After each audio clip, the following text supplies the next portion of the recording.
Hello' guys, good evening. আৰু কি খবৰ সকলোৰে? আশা কৰোঁ আপোনালোক সকলোৰে খবৰ ভাল। আৰু মোৰ খবৰটো মানে ভাল বেয়াৰ মাজতে চলি আছোঁ। আৰু আজি মানে এটা মই ভিডিঅ' বনাব লৈছোঁ, মানে বিশেষ এটা টপিকৰ ওপৰত। মানে টপিকটো হৈছে আজি ৩-৪ দিন ধৰি মোৰ গাটো বহুত বেছি বেয়া। আৰু গা বেয়া কাৰণে মই গৈ আছিলোঁ মানে GMC। আজি ৩-৪ দিনৰ পৰা মই GMCত ৰেগুলাৰেই গৈ থকাৰ নিচিনা হৈছে। তাৰপিছত গৈ মানে তাত কিছুমান বস্তু চাওকচোন, আপোনালোকৰো চাগে এনেকুৱা হয় যে GMCত সকলোখিনিতো গোটেইকেইটা ডিপাৰ্টমেণ্ট চাগে আপোনালোকেও চিনি নাপায় সকলোৱে। কাৰণ আমিতো GMCত সদায় নাযাওঁ ন, আমাৰ গা বেয়া হ'লেই আমি যাওঁ। এনেতো আৰু GMCত ক'ত যোৱা হয়, যোৱা নহয়ে তেনেকুৱাকৈ। ঠিক তেনেদৰে মোৰো সেই একেই দশা হৈছে। মই এনে নাযাওঁ আৰু এনে মোৰ কোনো কাম নাই তাত। মোৰ নহয়, আপোনালোকৰো ছেইম কণ্ডিশ্যন নহয়নে বাৰু? আৰু মই আজি 3 দিনৰ পৰা গৈ আছোঁ। মোৰ গাটো বহুত বেছি বেয়া। মই তাতে দেখাবলৈ গ'লোঁ, GMCতে দেখাব গ'লোঁ। আৰু GMCত দেখালোঁ। তাত কিছুমান ডিপাৰ্টমেণ্ট মানে মই চিনি নাপাওঁ। আৰু চিনি নাপাওঁ যিহেতু GMCত আমাৰ এটা ধুনীয়া এটা সুবিধা আছে যে আমি তাত কিছুমান বস্তু চিনি নাপালেও বা কোনটো জেগা ক'ত আছে, কোনটো ডিপাৰ্টমেণ্ট ক'ত আছে, ক'ত পৰীক্ষা হ'ব বা ক'ত কেনেকুৱা কি, মানে কোনটো ৰুম নাম্বাৰ, এনেকুৱা বস্তুবিলাক আমি সুধিব পাৰোঁ বা আমি জানিব পৰাকৈ তেনেকুৱাকৈ মানুহ তাত আমাৰ মামাই মানে ৰাখি থৈ দিছে। আৰু তাত ধুনীয়াকৈ টেবুল কেইখনত দুজনীকৈ লেডিজ বহি থাকে। আৰু তাত লিখা থাকে যে আমি আপোনাক কিদৰে সহায় কৰিব পাৰোঁ। ঠিক তেনেকৈ মই ভাবিছোঁ যে আমি যিহেতু কিছুমান বস্তু বিচাৰি নাপাওঁ, বহুত মানে ঘূৰি ফুৰিব লগা হয়। ইমান ডাঙৰ এখন হস্পিটেল হয় GMCখন। তাৰপিছত মই তেনেকৈ সুধিব গ'লোঁ বহুতবাৰ। সুধিব গ'লে সেই বান্দৰীকেইটাৰ ইমান বেছি এটিটিউড, মানে সিহঁতক কিবা এটা সুধিব গ'লে সিহঁতে কয় নাই নাজানো, আপুনি অমুকত যাওকচোন, সেইফালে গ'লে সুধিব, যাওক অমুকখন টেবুল আছে নহয় তাত সুধিব, সেইফালে সুধিব, যাওক না, বিচাৰি গ'লে পাব না। ইমান মূৰটো বিষাইছে নহয়, ৰাতিপুৱাৰ পৰা কৈ ভাগৰি গৈছোঁ। আচ্ছা ঠিক আছে, আপোনালোকে কৈ ভাগৰি গৈছে, তেনেহ'লে সেইখন টেবুলত আপোনালোকে বহিছে কিয়? আপোনালোকক ৰাখিছে কি কাৰণত ৰাখিছে? আপোনালোককতো মানুহেতো সুধিবই, কাৰণ মানুহেও বহুতটা টেনশ্যনত, মানুহে কোনে কি বেমাৰ লৈ আহে, কোনে কাৰ কি দুখ লৈ আহে, আৰু সকলোৱে বিচাৰি নাপায়। তেতিয়া যেতিয়া হস্পিটেলত মানুহ থাকিব, তেতিয়া মানুহৰ মাথা কাম নকৰা হৈ যায়। কাৰণ কাৰ কেনেকুৱা চিৰিয়াছ পেচেণ্ট থাকে কোনো পাত্তা নাই। তো আপোনালোককতো সুধিব লাগিব ন, কাৰণ আপোনালোকে তাতে বহি থাকে ন। এতিয়া আপোনালোকৰ কিন্তু নিজৰ ঘৰৰ খা খবৰ সুধিব, মানে আপোনালোকে কেতিয়া ভাত খাব, কেতিয়া চাহ খাব, কাৰ ঘৰত কি হ'ল, এইবিলাক আলোচনা কৰিবলৈ আপোনালোকৰ ঠিকেই টাইম হয়, নহয়নে বাৰু? আৰু আমি যদি কিবা এটা সুধিবলৈ যাওঁ, মানে এইফালে কি আছে বা এইটো ডিপাৰ্টমেণ্ট ক'ত আছে, আপোনালোকে যদি নাজানে, তেনেহ'লে সেইখন টেবুলত বহিছে কিয়?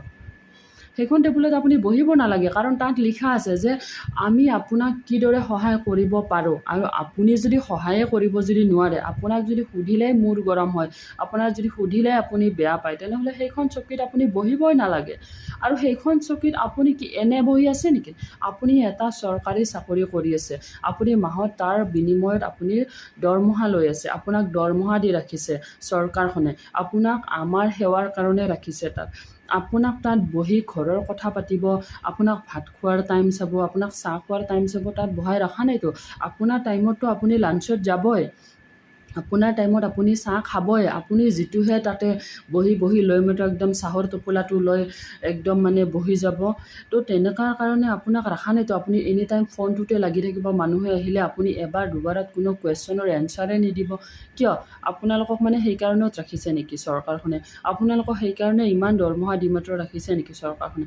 আমাৰ সহায় কৰাৰ কাৰণে, আমাৰ জনতাৰ সহায়ৰ কাৰণে আপোনালোকক দৰমহা দি ৰাখিছে চৰকাৰখনে। তেনেহ'লে আপোনালোকক যে সুধিলে ইমান এটিটিউড আপোনালোকৰ, এই সাধাৰণ সৰু বান্দৰী কেইজনীৰ আপোনালোকৰ বাৰু ইমান এটিটিউড নে? আপোনালোকক আমি সুধিলে তাৰ এনচাৰে নাপাওঁ, তেনেহ'লে আপোনালোকে কি বাল কৰিব বহি আছে তাত? আপোনালোকে তাত নবহিব না, আপোনালোকে ঘৰত গৈ আৰাম কৰিব লাগে। চাকৰি কৰিব কিয় গৈছে? আৰু চাকৰি কৰিছে সেইটো আপোনাৰ ডিউটি হয়। আপোনাক আমি সুধিলে আপুনি ক'ব লাগিব। আপুনি নাজানাটো বেলেগ কথা, আৰু তাত নাজানাৰ কোনো কথাই নাই। আপুনি নাজানে যদি সেইটো পষ্টত বহিবই নালাগে। ঠিক আছে, কেতিয়াবা কোনোবা কথা আপুনি নাজানিব পাৰে, নাজানিলেও আপুনি বেলেগ ধৰণত হ'লেও আমাক সহায় কৰিব লাগিব ন। আপুনি তাত যে বহি থাকি আপোনাৰ টিফিনৰ খবৰটোহে আপুনি লৈ থাকিব, আপুনি চাহৰ খবৰটো লৈ থাকিব, কাৰ কোনে কি হ'ল নহ'ল সেইবিলাক আলোচনা কৰিব, আপোনাক ফোনত লাগি থাকিব, তাত পষ্টত বহাই থোৱা নাইতো। তো তাৰ কাৰণে আমাৰ কিমান মানে অসুবিধা হৈ যায়। আপোনালোকৰ মানে এনেকুৱা ডিউটিৰ কাৰণে। আৰু কেইটামান আছে তাত আমি কেছ কাউণ্টাৰত যাওঁ, ৰিচিপ্ট কাটিব যাওঁ, কিছুমান বস্তু জিৰ' বেলেঞ্চত নহয়, কিছুমান বস্তু পে' কৰিব লগা হয়। যিহেতু আজিকালি GMCতো কিছুমান বস্তু অলপ মানে ৰেষ্টটো বঢ়াই দিছে, তো তাৰ কাৰণে কিছুমান বস্তু যেনেকৈ আল্ট্ৰাচাউণ্ডত আগতে 100 টকা হৈছিলে, আজিকালি 200 টকা হৈ গৈছে, ঠিক তেনেকুৱাকৈ যেনেকুৱা ৰিচিপ্টখন কাটিবলৈ গ'লে আগতে 10 টকা লৈছে, আজিকালি 20 টকা হৈছে। ন' প্ৰব্লেম, তথাপিতো প্ৰাইভেট হস্পিটেলতকৈ বহুত বেছি কম। আজি প্ৰাইভেট হস্পিটেলৰ আল্ট্ৰাচাউণ্ড এটা কৰিব গ'লে মানে 2,000-2,500 টকাটো লাগিয়ে যায়, কিন্তু GMCত সেই বস্তুটো 200 টকাতে হৈ আছে।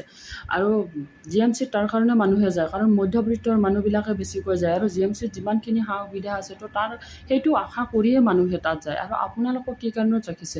আমাৰ এই জনতাৰ সুবিধাৰ কাৰণে আপোনালোকক ৰাখিছে। আপোনালোকক ভাতৰ খবৰ ল'ব, ঘৰৰ বেলেগৰ খবৰ ল'ব, কাৰ ঘৈণীয়েকে কি কৰিছে, কাৰ গিৰিয়েকে কি কৰিছে, এইটোৰ কাৰণে আপোনাক ৰখা নাইতো। আৰু কেইটামান বস্তু, আৰু কিছুমান বস্তু কেইটামানে আছে কাউণ্টাৰত বহি থাকে, সিহঁতৰ কিবা এটা কাম ওলালে, মানে সেইদিনাও মই আজি ছেটাৰডে মই গৈছিলোঁ। ছেটাৰডে যোৱাতে কি হৈছে, তাইৰ কিবা কাম ওলালে নেকি মহিলাজনীৰ, তেখেতৰ মানে কাম ওলোৱাতে কি কৰিলে, তেখেতে কাউণ্টাৰত বহিছিলে, ইমান মানুহ লাইন, 3-4টা মানুহ লাইন, ইমানকেইটা কাউণ্টাৰ আছে, 5-6টা কাউণ্টাৰ আছে, আৰু সেই 5-6টা কাউণ্টাৰত মানুহ আছে মাত্ৰ 2জন, আৰু সেই 2টা কাউণ্টাৰত মানে ইমান বেছি মানুহৰ লাইন, তাৰ মাজত ময়ো লাইনত আছোঁ।